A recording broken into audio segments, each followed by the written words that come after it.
Hello, and welcome to something quite different than what I usually record. Today, I want to talk about an idea I've started running at my locals that I think a lot of people might be interested in and appreciate. This is the No Meta League. This is something that is born purely from my despair at seeing cool decks languish while the boring ass top tiers thrive and are all you end up seeing, even at smaller events. So let's get into it. This is the thesis. We're tired of just seeing only meta decks. If your locals is too competitive, and I've been at a super competitive locals before, I'm playing at a somewhat more casual locals now. You've probably been familiar with this where you just can't play your cool tier 2, tier 3 deck because you just get clapped because six people brought Ava or six people brought Gandiva or some other thing like that. It's probably happened to you. There's actually a lot of really cool off meta decks that are just held back because they don't do enough compared to the top tiers that just get so much free stuff or so much extra effects that they don't need that you can just never catch up to them in terms of board state or resource generation. And especially shield value. If the top deck's just plus more cards, and that means you are not getting through that hand, bro. You are going to just lose, even if your deck did the full thing, unless you cheesed them and got a really good fast win, because a lot of the off meta decks are actually surprisingly aggressive. Uh, so that's the problem. We're tired of this, and you probably have at least one deck. You, the viewer, have at least one deck that you think is cool that you cannot play even at a local tournament because it just sucks. There's so much cool stuff that you end up seeing when you see two off meta decks face off against each other. Two decks that don't just have some kind of broken effect that hard counters one or the other. When there's not just such a clear power gap that one deck is playing a completely different game than the other. Two weak decks struggling against each other, and the players trying to play around their limited resources and limited skill activations is so much more interesting to watch than just seeing Virgilla loop the exact same attack pattern for the fourth turn in a row. Uh, or watching Bav Sagra once again attack five times with two of the same restander and then pass the turn with a million cards in hand and a ton of shield. Oh, look, Rezael did another deck stack and then did a five attacks with a Gabwelius. Man, I've never seen gameplay this tight before. You see the problem. You see so much more game variance in decks that suck because they're just not as consistent, and it makes them way more interesting to watch. But also, just like it's cool just seeing other main vanguards. There's so much cool artwork out there and cool abilities that you just don't get to see because they aren't good. And I bet right now there's like three or four main vanguards that came out in the past two or three sets that you forgot even existed. So our solution is we're just gonna hit every single deck that's done well in this competitive season. Because we have the JP ban list, we kind of can see into the future. We can do this ahead of time. We can take care of problems before they end up even arising in this league.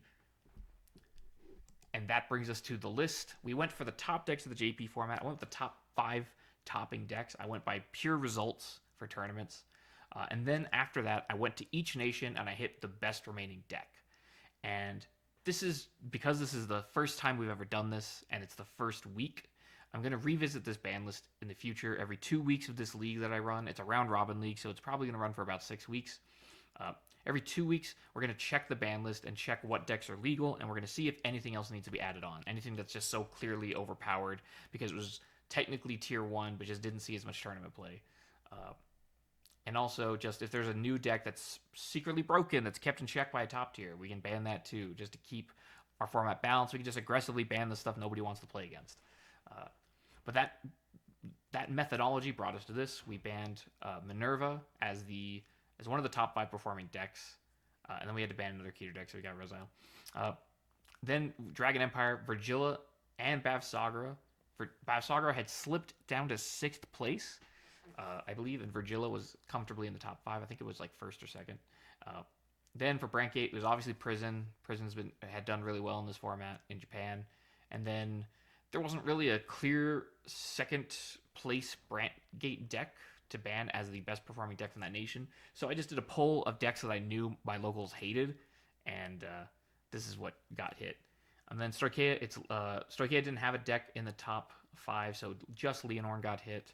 And then Heart Lure got hit from Dark States, and then we had to hit one more Dark States deck by this policy, and none of them did anything, but I think Leal Odium technically got 1 or 2 tops, so Leal Odium got hit.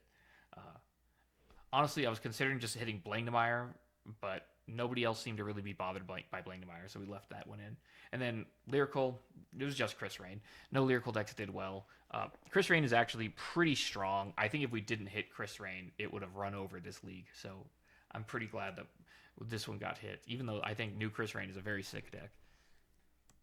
In conclusion, this league is going to be a pretty good experiment. Banning is usually a design philosophy choice that card game companies don't like rushing to. They prefer generally to just print their way out of trouble because that gets you to buy more new cards rather than lose money on your cards that you just bought getting banned, which breeds consumer resentment. There's a lot of reasons they don't do it, but unfortunately, they're not always willing to design with the philosophy that would prevent bannings from being necessary. And thus, sometimes when they make stuff that's too powerful and it's hurting the game, they don't ban it because that would make the customers angry. And they just leave it uncomfortable enough that we'll still show up to play the game and buy cards, but we won't. But we'll still be upset about the problem until it gets power crept or soft rotated out of the format. So I think Vanguard could be a much better game if we just aggressively started hitting stuff. And we're going to see if that's true with this league. The other thing is that even if this design philosophy is not correct in terms of how we could improve Vanguard by more aggressively banning, the very least, the freedom to have a league not haunted by the top tiers where people can just play their goofy off-meta decks or their crazy deck-building idea that they know is not good enough but is doing something very funny. This is an environment that's going to make that thrive. And so I do recommend giving this a shot because so far we've run week 1 and it's been a blast. Give this a shot at your locals maybe or with your friends and just see if you guys end up liking the idea too. And that's going to be it. I'm going to have the, right after this goes up, we're going to have the video of the feature match for first week. I'm going to try to have a recorded match for each week of this league, at least one. Hopefully I can get multiples. We're going to get those set up, and you're going to see some, already from week 1, you're going to see a very wacky deck that I'm pretty excited to show off. One of my friends of my locals has been playing it, and it's quite funny. So with that, I'm going to be signing off, and this project is probably going to be 1 upload a week, and then probably every 2 weeks I'll upload like a recap and where we are going as it progresses. I'm going to try and expand this. If this first season with a very small group goes well, then after this, I'm going to try to expand this, make it bigger, and we can see how this develops and gets more interesting and what other crazy stuff people come up with to play. But that, and then probably some kind of deck profile will be the uploads, the weekly uploads for the future. I've been running into a lot of camera problems, but hopefully that will be resolved imminently because I've just bought a new camera. So thanks for watching, and sit tight for the first feature match from the No Meta League.